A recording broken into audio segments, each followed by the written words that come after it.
evening, vinyl community. It's Basshead 4 here. Second solo video.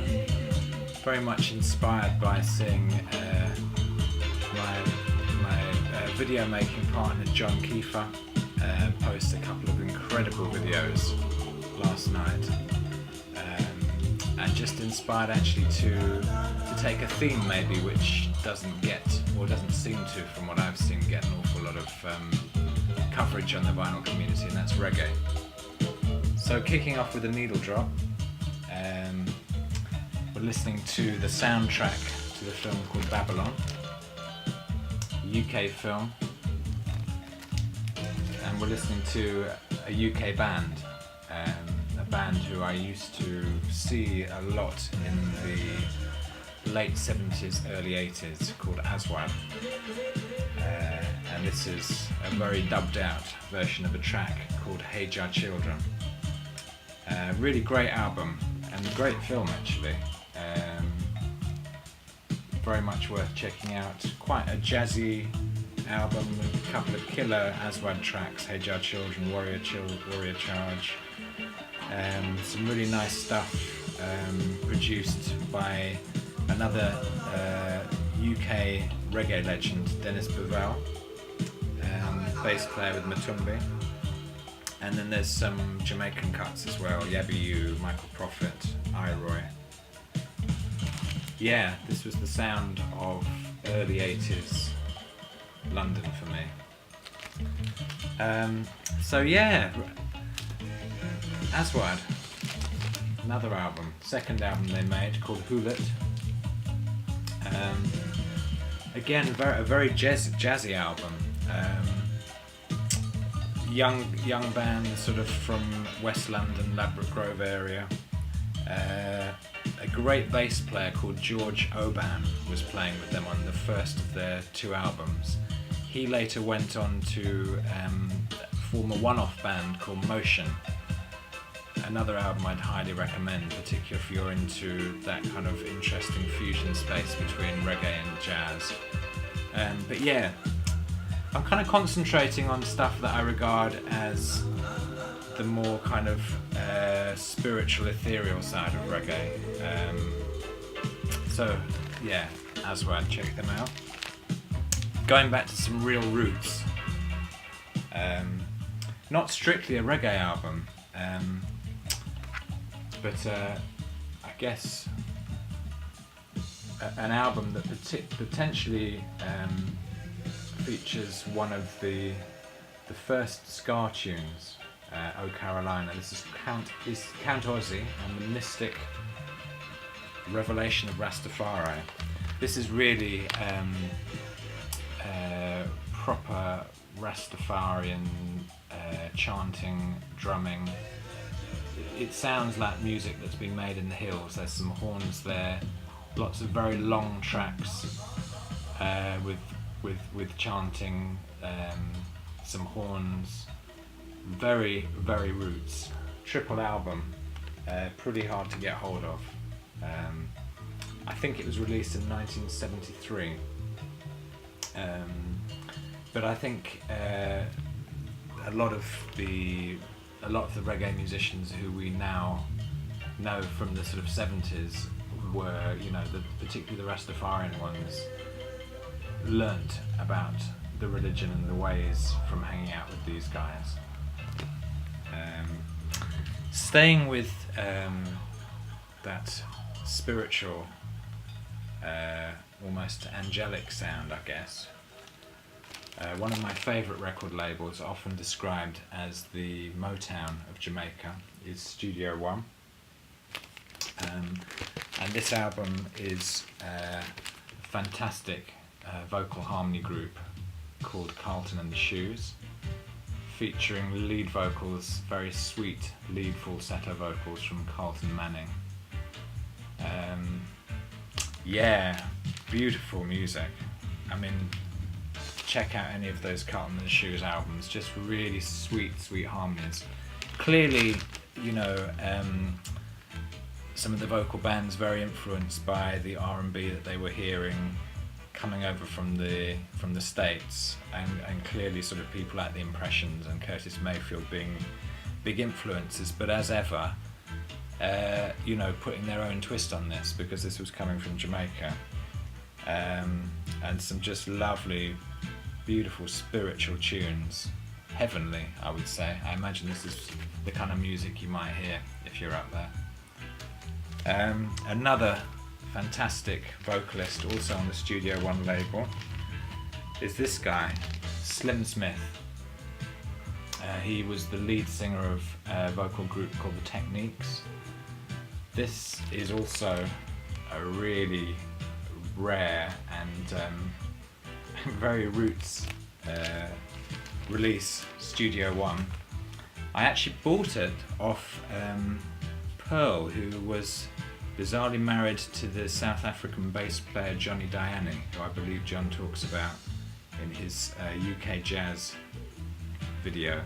Anyway, one of the most amazing things about the actual physical album is obviously in Jamaica, there, you know, everything was recycled. I don't know if you can see, but this album is actually made out of an Ovaltine cardboard sort of wrapper.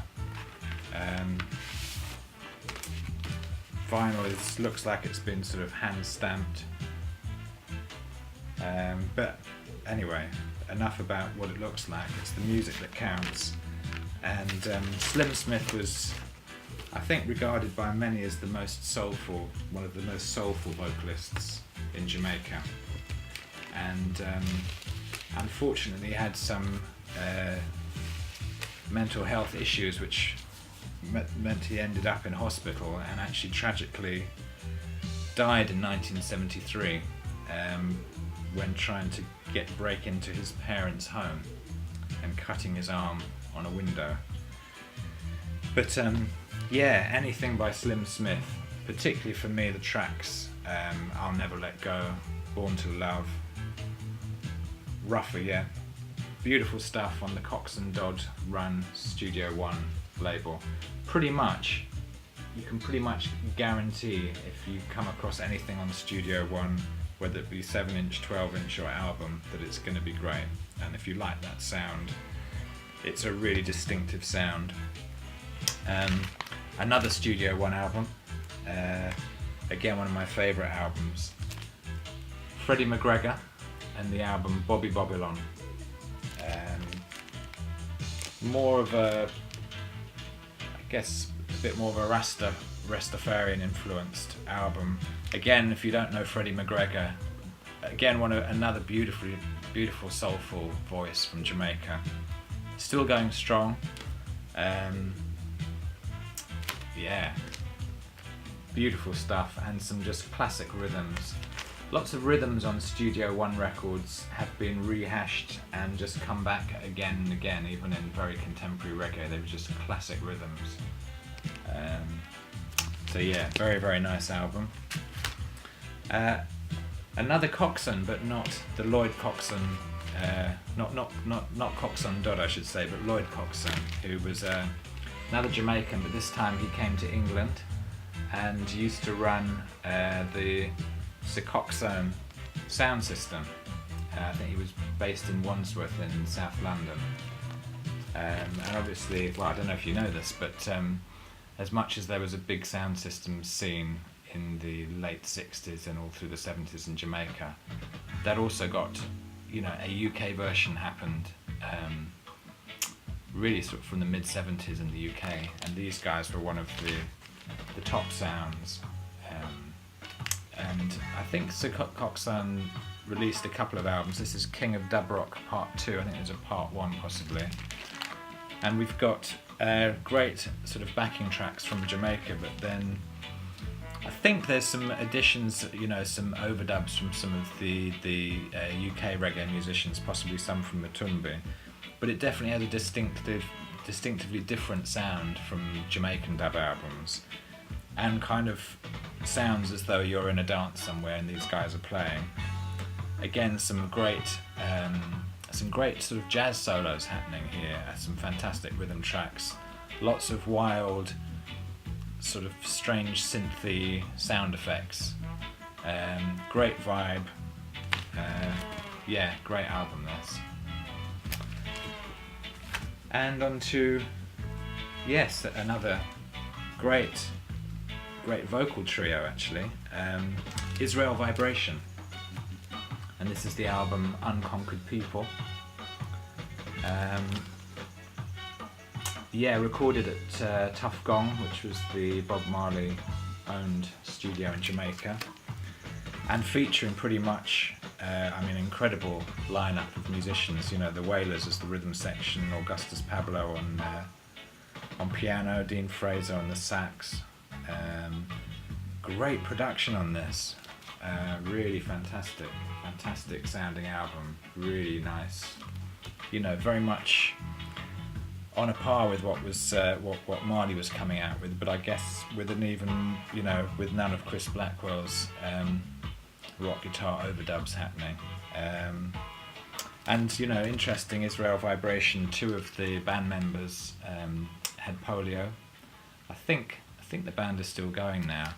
Again, those beautiful, sweet, ethereal harmonies, which seem to be kind of quite unique to some of the Jamaican vocal groups. Really nice album. Slipping back to the UK, and a 12-inch that I remember of Hard Times by this guy, Pablo Gad. This is actually the album Hard Times. Yeah, it was very interesting. I mean, as I was growing up, there was a couple of radio shows that I'd always listened to. There was the David Rodigan show on Capital Radio, Tony Williams on Radio London, and they just played reggae. And it was the place where I just heard so many great tunes, and living where I lived, not far from some good shops in West London, I could pick up the tunes that I was hearing. Pablo Gad's Hard Times, just a classic roots tune, but with a real kind of UK sound. Great voice, great album, and if you hear it, you'll recognise it. It's been sampled many times for other tracks. Staying with ethereal, sort of cosmic music, I guess. This is a classic, Heart of the Congos, by the Congos. This is a Lee Perry production, Lee Scratch Perry, who ran the Black Ark studio in Jamaica, and was just renowned for being a sort of sonic audio wizard, really creative and imaginative with his use of reverbs, delays, phasing, placement of different tracks, his stereo mixes, sound effects. This is just a classic album. This was a re-release actually on the Go Feet label, which was a label that The Beat, the UK, I guess sort of ska pop band, The Beat ran. Again, beautiful vocal harmonies, and yeah, highly recommended. Beautiful album. Last of all here we have another master of just very special spiritual reggae music, I guess, Augustus Pablo. As you can see there, he is playing the melodica. He's really a keyboard player, plays a bit of guitar, but primarily sort of keyboard musician. This is a really very famous dub album, King Tubby's Meets the Rockers Uptown. It's come out in many different shapes or forms, but absolutely fantastic.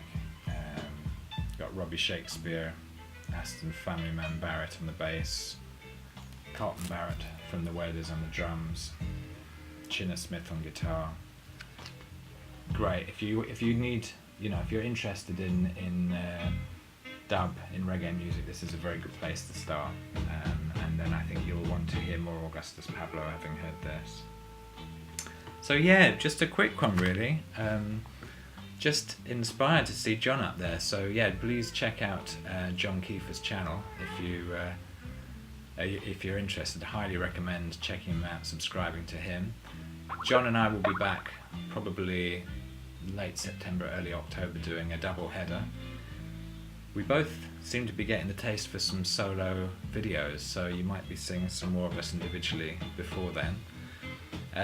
As ever, the VC seems to be a great space at the moment. There's a lot of people making videos, a lot of interesting music.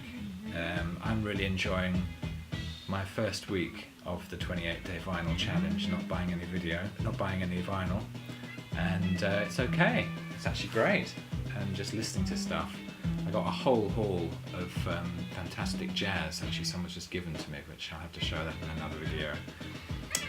But hope you've enjoyed it. Yeah, as ever, always good to hear from people if you want to comment. And I'll catch you very soon. Peace to everybody.